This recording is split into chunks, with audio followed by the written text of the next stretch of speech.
There's a lot to talk about, folks. Keith Thurman got elevated to the number one ranked contender on the WBC list.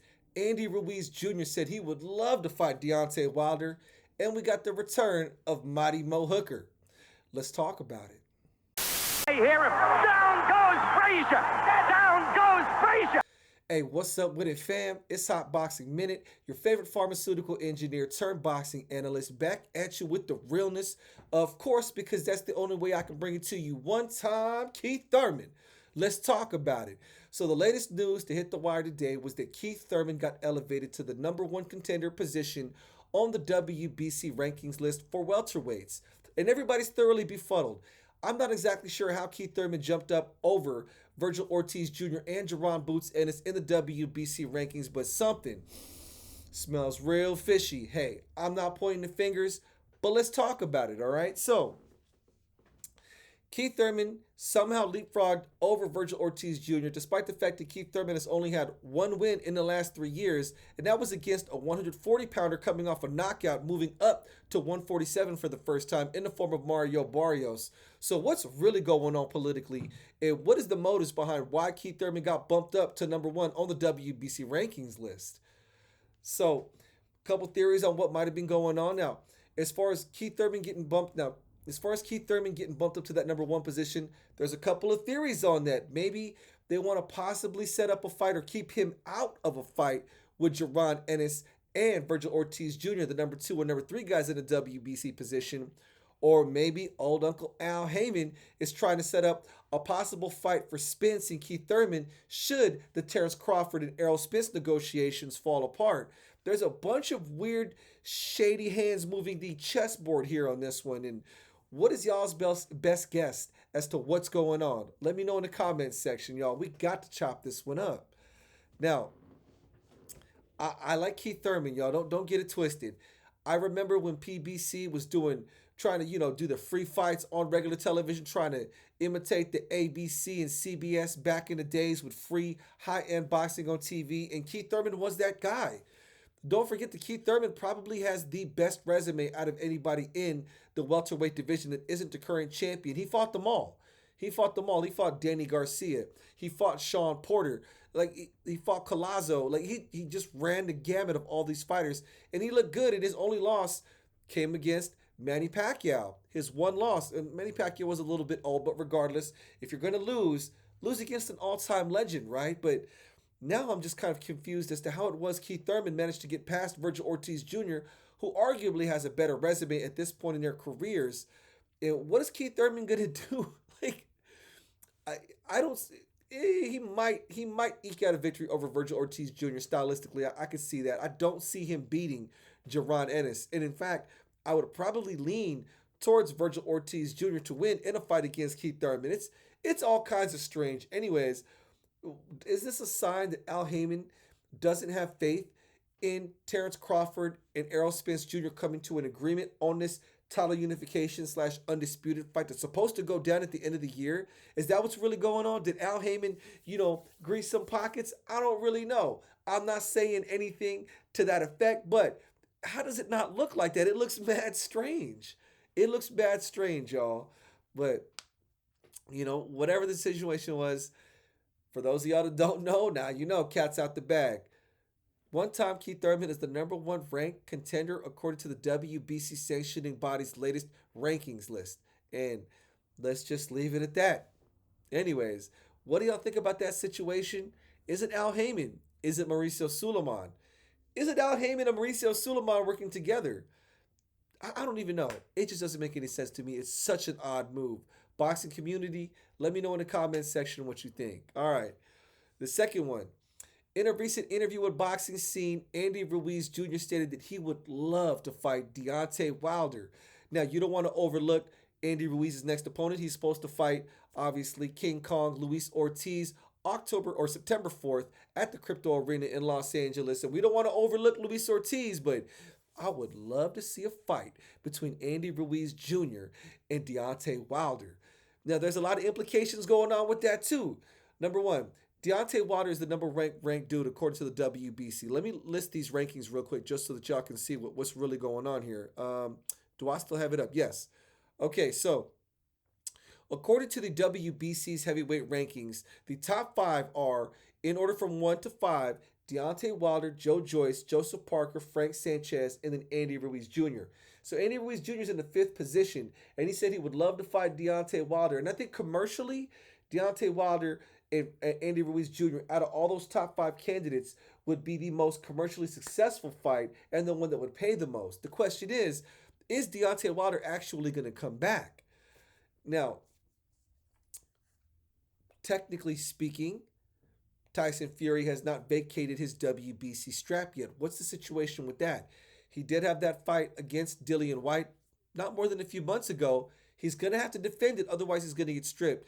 But it looks to me like Tyson Fury is waiting for the Alexander Usyk Anthony Joshua fight to play itself out. Now you've got a bunch of stuff and moving parts going on with that too, because you've got other guys in the other sanctioning bodies that are the number one ranked contender. Like for instance, in the WBA, which is let me see, the WBA, you've got you got Joe Joyce. Oh, this is in the wrong sanctioning body. Hold on, where's the WBA? It's a little further down. Okay, so in the WBA, you got Danny Dubois, Michael Hunter, and Robert Helenius. Now, you got Michael Hunter currently locked up in his fight with Hughie Fury, and Hughie Fury is ranked number 4th in the WBA.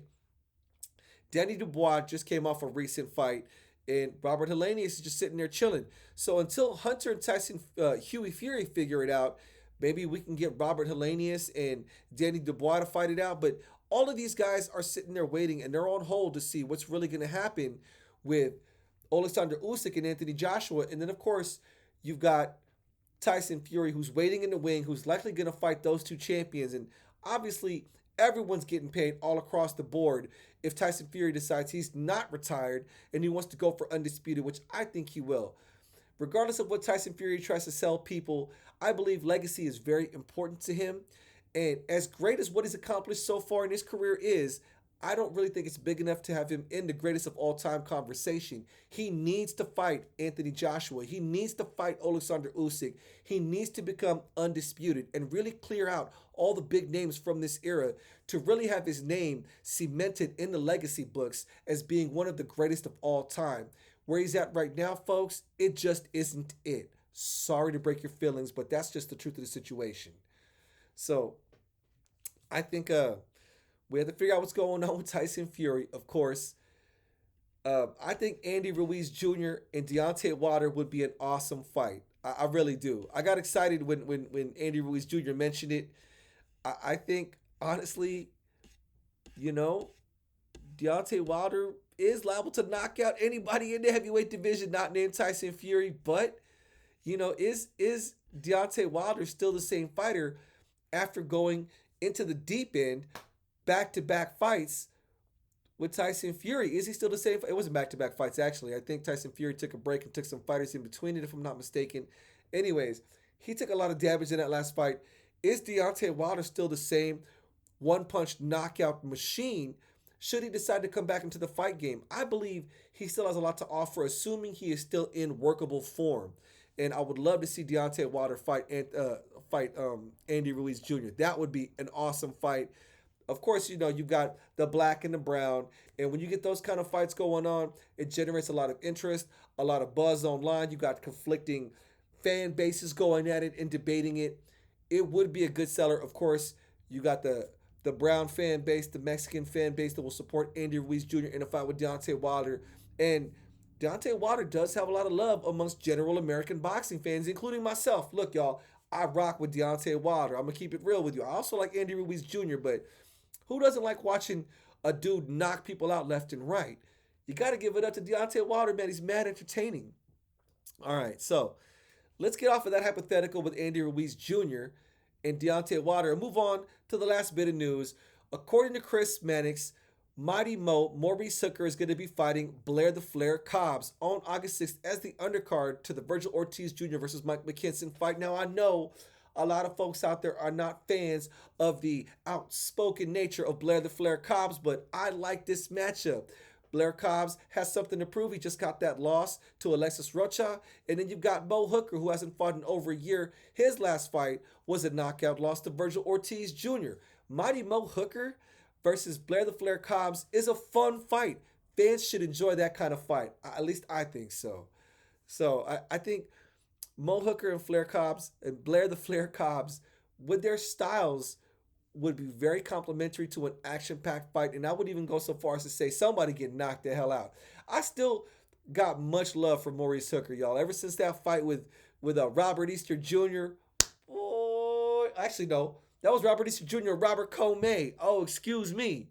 Excuse me. Hold on. Which was the awesome one that Mo Hooker was in? Oh, he had the fun fight with Alex Saucedo where he got the stoppage, but the fight with Jose Ramirez that he lost, that was a fun fight up until, he got rocked. I can't believe I just confused Robert Easter Jr. with Richard Comey. Shame on me, y'all. Anyways, Mighty Mo Hooker, he actually was training in my city of San Diego for a little bit, and I don't really know what happened to him after that fight with Virgil Ortiz Jr. He took a bit of a hiatus, but I look forward to seeing Maurice Hooker back in action. He's 5'11", got a huge, tall frame, and it's just fascinating when you see guys that big fighting at 147 pounds. It gives me glimpses of, old school Tommy the Hitman Hearns, but not quite as tall, but he's tall and lanky, and it's fun. It's a good fight. So, boxing community, when it comes to the idea of Mighty Mo Hooker versus Blair the Flair Cobbs, where do y'all stand? How does that fight play out? Let me know in the comments section, y'all. Let's chop this up. Anyways, y'all, I'm going to end the video on that one.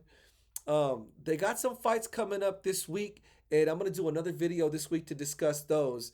Gosh, I don't really remember what the fight was that's coming up this weekend, but there's a fun match. Oh, I think it's Danny Garcia against Jose Benavidez. That's for another video. Anyways, I'm going to make another one in a couple days, y'all. Anyways, hit that like button. Press follow if you haven't already done so, folks. This is Hot Boxing Minute, the future of YouTube boxing analysis. Peace.